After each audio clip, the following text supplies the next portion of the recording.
Gualzona kanganading asisung hong pum zo.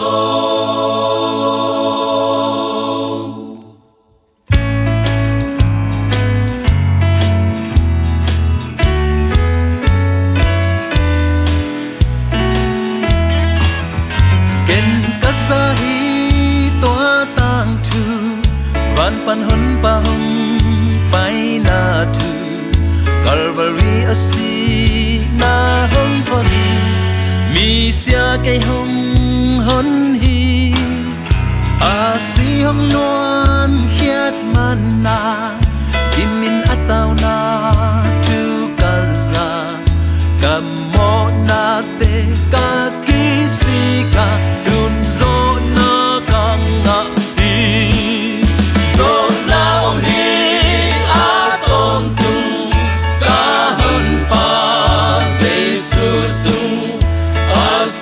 to cây mi mô hong dòng in hong lấy dầu ta chạy man hong ít dầu à cây dòng ta ít kịp chạy ta qua gió nào ta ngã là đi a si sung hong cùng dầu.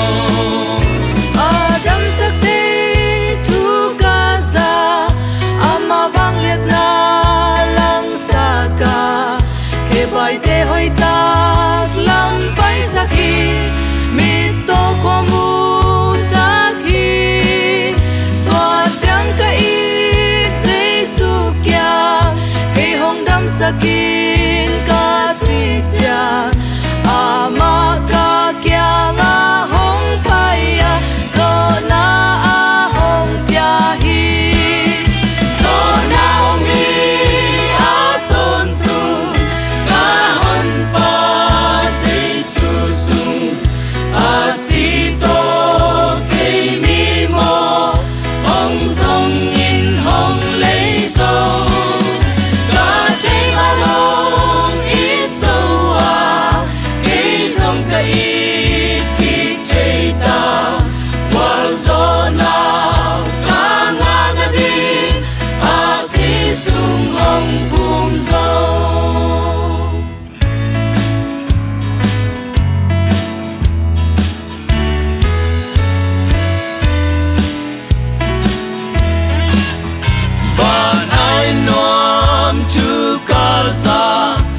pan cây linh bao giờ ta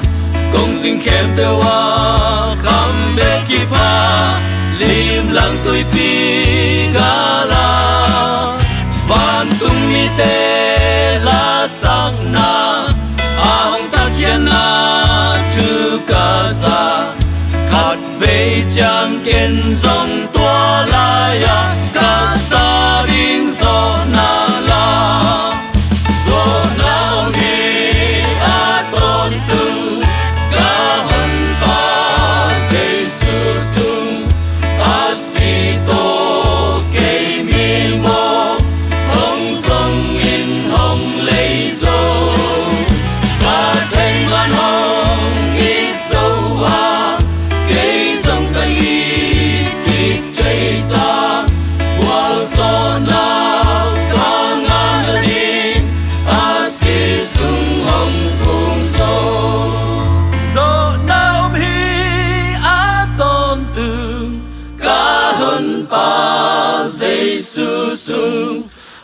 Si to cây mi mô hong dòng in hong lấy dầu cả thấy man hong ít dầu à cây dòng cái ít kịp chạy ta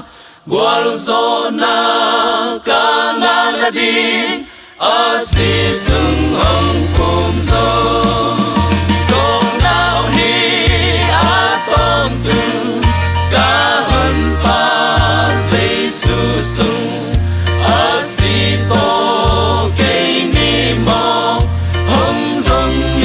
hong lấy dầu ta thấy man hong